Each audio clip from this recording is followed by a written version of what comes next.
بسم اللہ الرحمن الرحیم۔ محترم ناظرین السلام علیکم۔ آج میں اللہ سبحانہ تعالیٰ کا نام المجیب لے کر آپ کی خدمت میں حاضر ہوئی ہوں۔ المجیب، قبول کرنے والا۔ جب ہم اللہ کا یہ نام پڑھتے ہیں تو ہمارے دل میں سب سے پہلا گمان کیا آنا چاہیے؟ ہمارے دل میں سب سے پہلا گمان یہ آنا چاہیے کہ ہمارا رب قبول کرنے والا ہے۔ کیا قبول کرنے والا ہے؟ ہماری دعاؤں کو، ہماری کوششوں کو، ہماری توبہ کو، ہماری نیکیوں کو، ہماری ریاضتوں کو، ہمارے آنسوؤں کو، ہماری آہوں کو۔ اللہ کب دعائیں قبول کرتا ہے؟ کب اس کا جواب فضاؤں کو چیرتے ہوئے زمین پر پہنچتا ہے؟ جب ہم اس سے سچے دل سے مانگتے ہیں، اور جب اس سے مانگتے ہوئے ہمیں شک نہیں ہوتا۔ ہم کچھ دیر دعائیں مانگتے ہیں اور پھر جب اسی وقت ہماری وہ دعائیں قبول نہیں ہوتی تو ہم مایوس ہو کر بیٹھ جاتے ہیں اور کہنے لگتے ہیں کہ ہم نے مانگا لیکن اللہ نے نہیں دیا۔ ایسا ہی کرتے ہیں نا ہم؟ رسول اللہ صلی اللہ علیہ وسلم نے فرمایا کہ انسان کی دعا تب تک قبول نہیں ہوتی جب تک وہ یہ کہتا رہے کہ میں نے دعا کی مگر اللہ نے میری دعا قبول نہیں کی۔ یہ ناشکری کے الفاظ ہیں۔ ہم نے جب اپنے رب پر یقین کرنا ہے تو ہم نے زبان سے وہ الفاظ نکالنے ہی نہیں جو ہمارے رب کو ہم سے ناراض کریں۔ جب اللہ ہمیں بے پناہ نعمتوں سے نوازتا ہے تب تو ہم کبھی نہیں کہتے کہ ہمیں تو اللہ نے بنا مانگے ہی اتنا کچھ دے دیا۔ اب آپ یہ سوچ رہے ہوں گے کہ ہمارے پاس تو کوئی نعمت ہے ہی نہیں، دن کا آنا اور رات کا جانا یہ اللہ کی نعمت نہیں تو اور کیا ہے؟ کھانے کو رزق دینا، جسم ڈھکنے کو لباس دینا اور سر چھپانے کو چھت ہونا یہ نعمت نہیں تو اور کیا ہے؟ جو کچھ بھی ہمارے پاس موجود ہے وہ سب اللہ کی نعمتیں ہیں۔ یہ سب نعمتیں انہی دعاؤں سے ہمیں ملی ہیں جو ہم آج سے پہلے مانگا کرتے تھے۔ کتنی ایسی خواہشیں ہیں جن کے لیے ہم گھنٹوں بیٹھ کر اللہ تعالیٰ سے درخواست کیا کرتے تھے، اور دیکھیں آج ہم ان دعاؤں کو جی رہے ہیں۔ آپ اگر خود کو دیکھیں گے اور اپنی زندگی کو دیکھیں گے تو آپ کو بہت سی ایسی دعائیں نظر آئیں گی جن کے قبول ہونے کا آپ تصور بھی نہیں کر سکتے تھے، لیکن آج وہ آپ کے سامنے حقیقت بن کر کھڑی ہیں۔ بالکل اسی طرح آپ ان دعاؤں کو بھی سچ ہوتا دیکھیں گے جو آج آپ مانگ رہے ہیں، لیکن اس کے لیے آپ کو صبر اور توکل کرنا ہوگا۔ دعائیں کبھی بھی ادھوری نہیں رہتی، دعائیں ہمیشہ قبول ہوتی ہیں، بس وقت کے ساتھ ساتھ ہماری ترجیحات بدل جاتی ہیں۔ اس لیے جو دعائیں قبول ہو جاتی ہیں ہمیں تب وہ اتنی اہم نہیں لگتی جتنی اس وقت لگا کرتی تھیں۔ آپ ابھی اس وقت جو بھی مانگ رہے ہیں وہ آپ کو ایک نہ ایک دن ضرور ملے گا، لیکن اس کے لیے آپ کو اپنی سوچ بدلنا ہوگی۔ ہماری سوچ یہ ہے کہ جب ہم توکل رکھیں گے تو ہماری دعائیں فوراً اسی وقت قبول ہونی چاہیے۔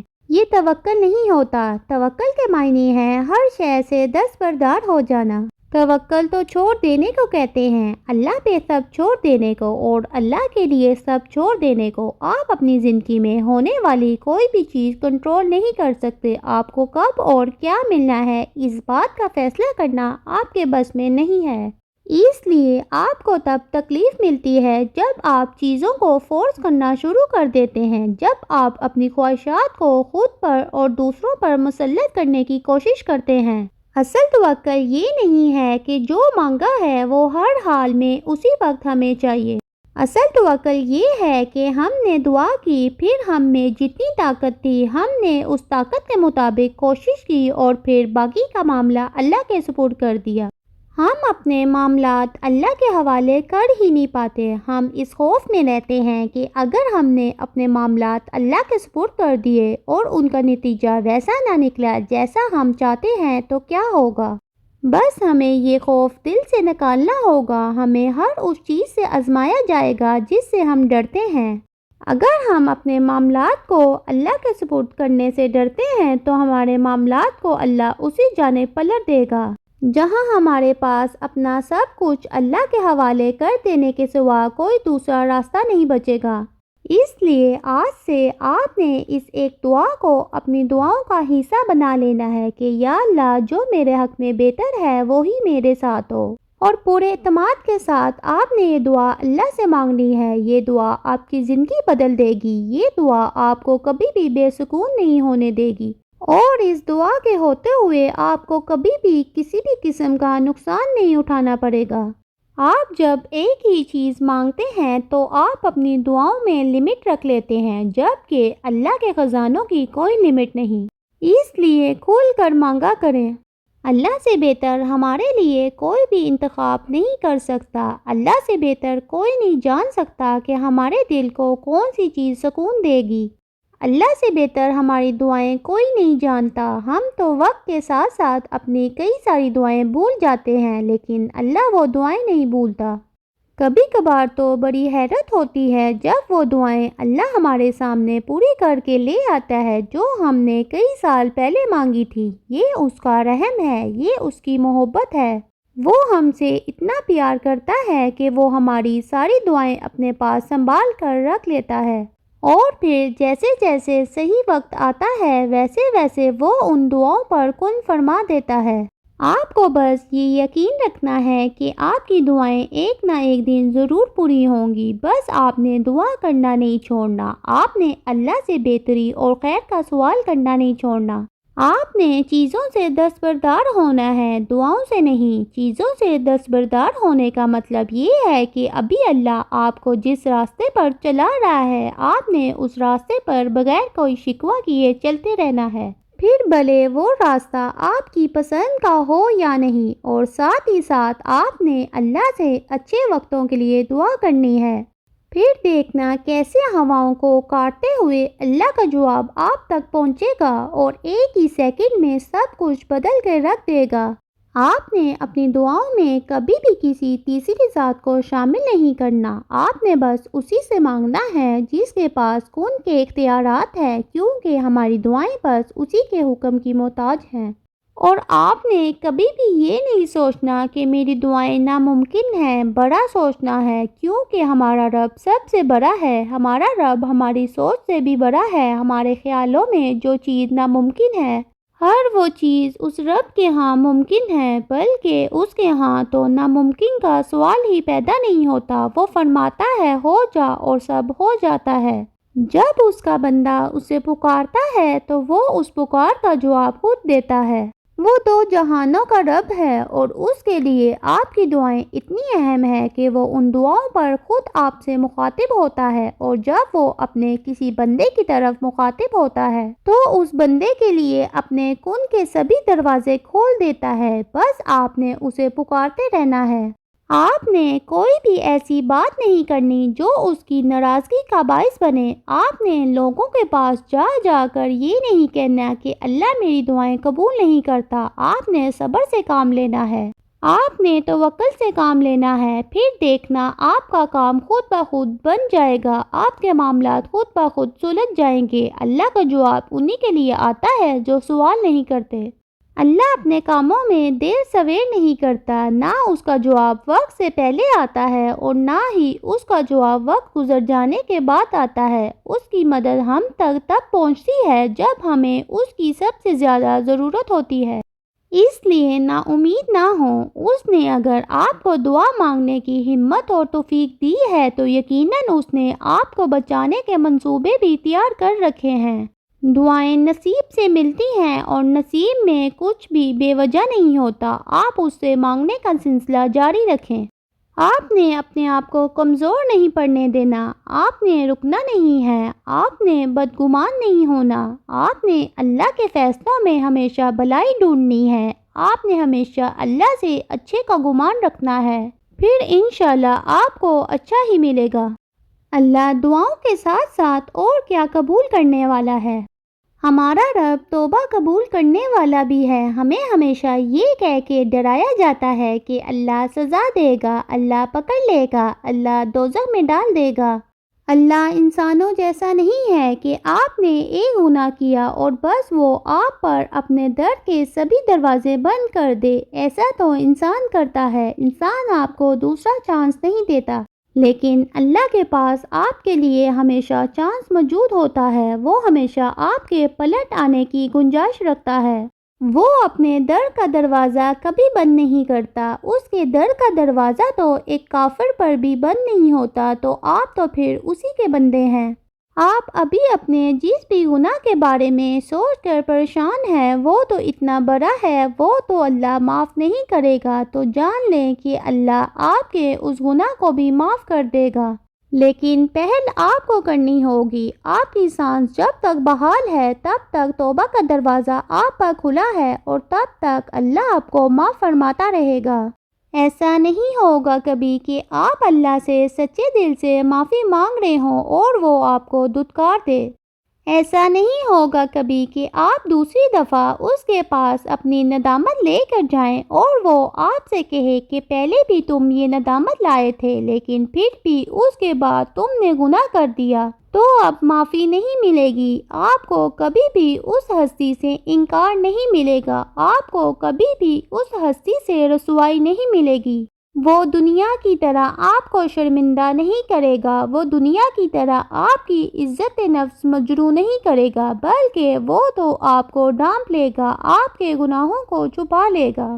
لوگ آپ کے بارے میں جو بھی گمان رکھتے ہیں، لوگوں کی نظر میں آپ کا کردار کتنا ہی خراب کیوں نہ ہو، لیکن اگر اللہ کے سامنے آپ نے استغفار کر لی ہے اور اللہ کے سامنے آپ نے اپنے گناہ کا اقرار کر لیا ہے اور اس گناہ پر معافی مانگ لی ہے، تو لوگ آپ کا کچھ نہیں بگاڑ سکتے۔ جن گناہوں کو اللہ ڈانپ دیتا ہے وہ پھر کسی انسان کے ہاتھ نہیں لگ پاتے۔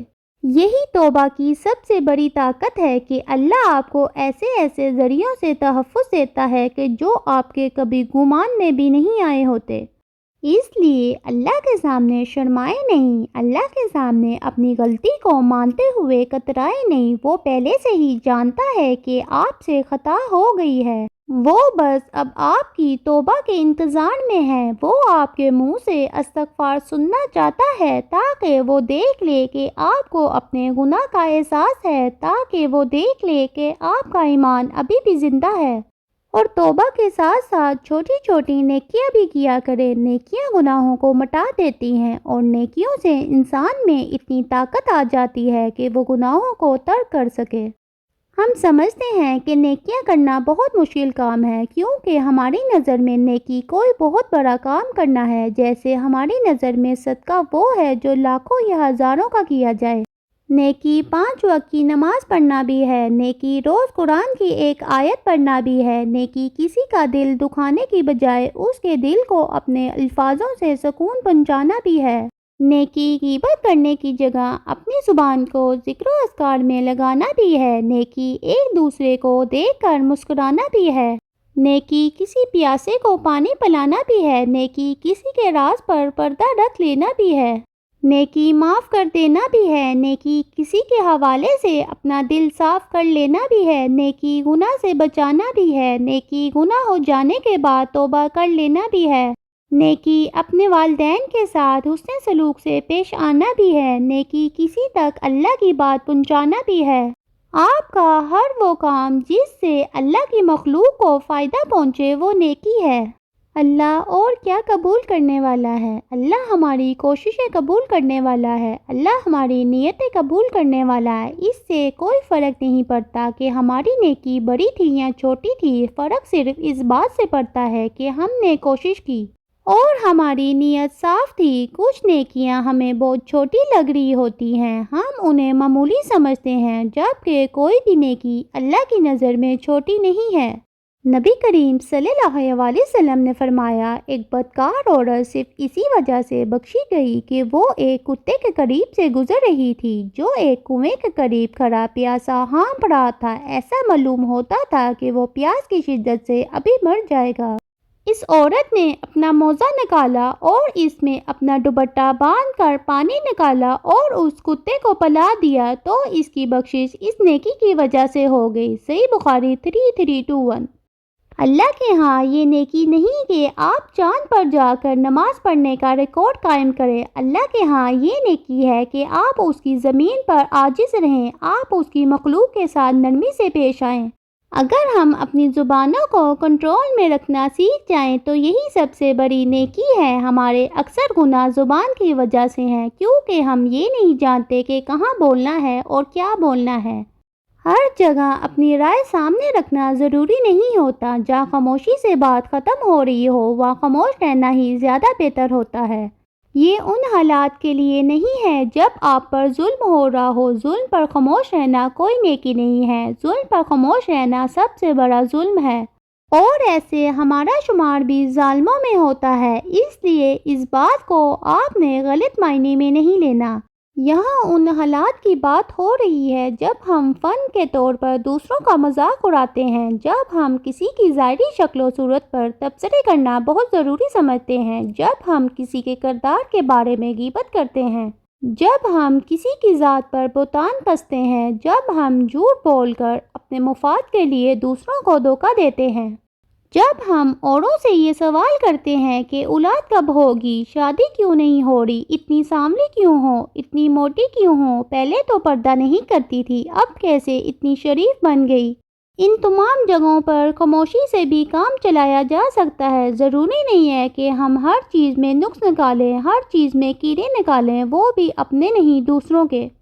ہم میں سے کوئی بھی پرفیکٹ نہیں ہے، اور ہم میں سے کسی کے ہاتھ میں اولاد، پیسہ، شادی، بناوٹ کا اختیار نہیں ہے۔ ہم نے خود یہ نہیں چنا کہ ہمیں کیسا دکھنا ہے، یا پھر ہمارے کب بچے ہونے ہیں، یا پھر ہماری شادی کب ہونی ہے۔ یہ سب اللہ نے ہمارے لیے چنا ہے، اور جب ہم اللہ کی مخلوق پر منفی کمنٹ کرتے ہیں، دراصل ہم اللہ کے چناؤ کی توہین کرتے ہیں، ہم اس کی تقسیم پر اعتراض کرتے ہیں، ہم ایسے اس ذات کی پرفیکشن سے انکار کرتے ہیں جو کہ سب سے بڑا گناہ ہے۔ نیکیاں زبان کو قابو رکھنے سے شروع ہوتی ہیں۔ آپ اپنی زبان کے حوالے سے جتنا محتاط رہیں گے، اتنا گناہوں سے بچے رہیں گے۔ ہر وہ کام جو انسان اللہ کی رضا کے لیے کرتا ہے وہ نیکی ہے، پھر وہ کسی جانور کو کھانا کھلانا ہو یا کسی انسان کی مدد کرنا ہو۔ اور ہر نیکی جو اللہ کی رضا کے لیے ہوتی ہے وہ بڑی ہوتی ہے۔ آپ کو نہیں پتا کہ آپ کا کون سا اچھا عمل آپ کو قیامت والے دن اللہ کی بحشت تک لے جائے گا۔ اب اس بدکار عورت کو کب معلوم تھا کہ اس کا ایک کتے کو پانی پلانا اللہ کو اتنا پسند آ جائے گا کہ اللہ اسے بخش دے گا۔ اسی طرح ہم نہیں جانتے کہ اللہ کو ہماری کون سی ادا پسند آ جائے اور وہ ہمیں اپنے محبوب بندوں میں شامل کر لے۔ وہ کسی ایک انسان کا نہیں، وہ ہم سب کا رب ہے، وہ ہر شخص کا ہے۔ اس نے کسی ایک انسان کے لیے نہیں فرمایا کہ میں شاہ رگ سے بھی زیادہ قریب ہوں، اس نے ہم سب کے لیے یہ فرمایا ہے، اور وہ ہم سب کے قریب ہے۔ اور سورۃ بقرہ میں بھی اللہ نے فرمایا ہے کہ میں ہر پکارنے والے کی آواز سنتا ہوں جب وہ مجھے پکارتا ہے اور قبول کرتا ہوں۔ وہ ہر انسان کی سنتا ہے، اور اسے اپنی دعائیں بتانے کے لیے ہمیں کسی سفارش کی ضرورت نہیں ہے۔ بس آپ نے اس سے مانگنا نہیں چھوڑنا، آپ نے اسے پکارنا نہیں چھوڑنا، وہ جب دے تب دے، یہ اس کے فیصلے ہیں۔ ہمارا کام بس اس کے دروازے پر دستک دیتے رہنا ہے، بغیر کسی شکوے کے، بغیر کسی شکایت کے۔